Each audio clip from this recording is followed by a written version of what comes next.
Hello guys, कैसे हो आप सभी। तो अभी तक हम लोगों ने देखा कॉम्बिनेशन रिएक्शन के बाद जो नया रिएक्शन है हमारे पास, नया टाइप ऑफ रिएक्शन है, वो है डिकम्पोजिशन रिएक्शन।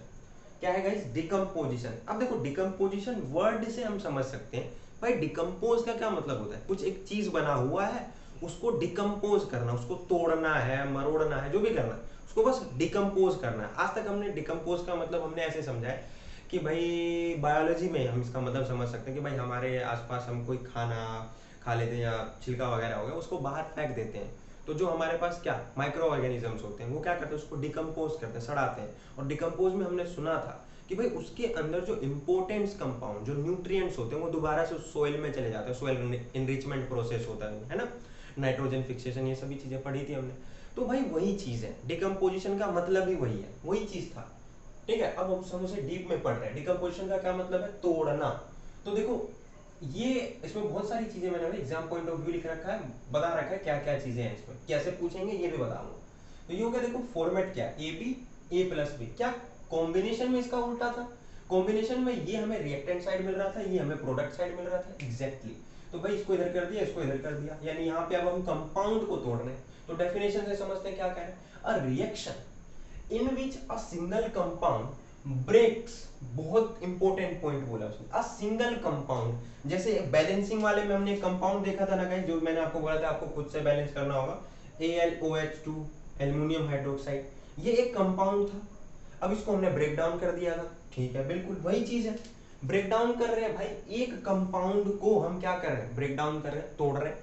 अब ब्रेक डाउन जब हम करते हैं तो अपोजिट हो जाता है, वो दो या दो से अधिक कंपाउंड बना सकता है। क्या बना सकता है? दो या दो से अधिक कंपाउंड। धीरे धीरे जब आप टाइप ऑफ रिएक्शन पढ़ोगे तो आपको दिखने लग जाएगा ना।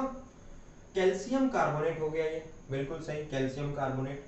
हीट दिया, बिल्कुल सही किया, ये बन गया कैल्शियम ऑक्साइड, ये बन गया कार्बन डाइऑक्साइड। जहां पर मैं आप एक 1 to 1 चीजें बता रहा हूं आपको, ये दो चीजें समझ में आ गई, ये रिएक्शन था। बता दिया मैंने, यहाँ कैल्शियम कार्बोनेट एक कंपाउंड था, तोड़ दिया, कैल्शियम ऑक्साइड कार्बन डाइऑक्साइड बन गया, यानी टू और मोर सिंपलर कंपाउंड में टूट गया। अगला पॉइंट क्या कह रहा है, it is opposite to combination reaction. देखने से पता चल रहा है भाई कॉम्बिनेशन रिएक्शन का क्या है, अपोजिट। तो एग्जाम में क्वेश्चन पूछ रहे थे घुमा के, which type of reaction is opposite to the combination of reaction, ऐसा कुछ पूछ ले, या बोल दे कि भाई इसका अपोजिट रिएक्शन किस तरीके से होगा। तो आपको याद रखना है कि भाई डिकम्पोजिशन रिएक्शन कुछ अपोजिट है कॉम्बिनेशन रिएक्शन का। नाउ डिकम्पोजिशन रिएक्शन कैसे कैसे कर सकते हैं। देखो, डिकम्पोजिशन रिएक्शन के लिए, किसी कंपाउंड को तोड़ने के लिए हमें चाहिए सोर्स ऑफ एनर्जी। क्या चाहिए गाइस? Source of energy. अब वो सोर्स ऑफ एनर्जी क्या क्या हो सकता है? तो डिकम्पोजिशन में सोर्स ऑफ एनर्जी हीट हो सकता है, लाइट एनर्जी हो सकता है, और इलेक्ट्रिसिटी मतलब इलेक्ट्रिकल एनर्जी हो सकता है। तो ये तीन प्रकार की एनर्जी है जिससे हम किसी भी कंपाउंड को डिकम्पोज करते हैं। तो 1 to 1 एग्जांपल लिया, ये हीट का एग्जांपल हो गया, कैल्शियम कार्बोनेट। भाई ठीक है, तो इसको हीट दिया, कैल्शियम ऑक्साइड और CO2 में टूट गया। अब है सोडियम क्लोराइड, मैंने इसको बैलेंस कर दिया है, दैट्स व्हाई ये 2 इधर 2 ले। अब ये सोडियम क्लोराइड है, नमक है, हाइड्रोलाइसिस करेंगे, बात की बात है, बात की बात है। ठीक है, तो ये हो गया सोडियम क्लोराइड। अब इसको मैंने क्या किया, इलेक्ट्रिकल एनर्जी दिया। ठीक है भाई, और ये बन गया सोडियम और क्लोरीन। ये बातें जो है ना आपको बहुत अच्छे से ब्रीफ में मैं बताऊंगा जब मैं एसिड बेस एंड सॉल्ट पढ़ाऊंगा, उसमें ब्राइन सॉल्यूशन वगैरह पढ़ाऊंगा। ठीक है, तो देखो ये हो गया सोडियम क्लोराइड। अभी के लिए सोचो, अब इलेक्ट्रिसिटी दिया, सोडियम क्लोरीन में टूट गया, तो पेपर में डेफिनेशन पूछ ले, या बोले कि एक डिकम्पोजिशन रिएक्शन बताओ जिसमें ना डिकम्पोजिशन इलेक्ट्रिकल एनर्जी के थ्रू हो रहा हो। तो बिल्कुल सिंपल रिएक्शन एक्सप्लेन कर दोगे, कुछ नहीं है इसमें उतना खास। अब आते हैं बात एग्जाम पॉइंट ऑफ व्यू पे। क्या है भाई ये एग्जाम पॉइंट ऑफ व्यू, क्या क्वेश्चन है एग्जाम पॉइंट ऑफ व्यू पे?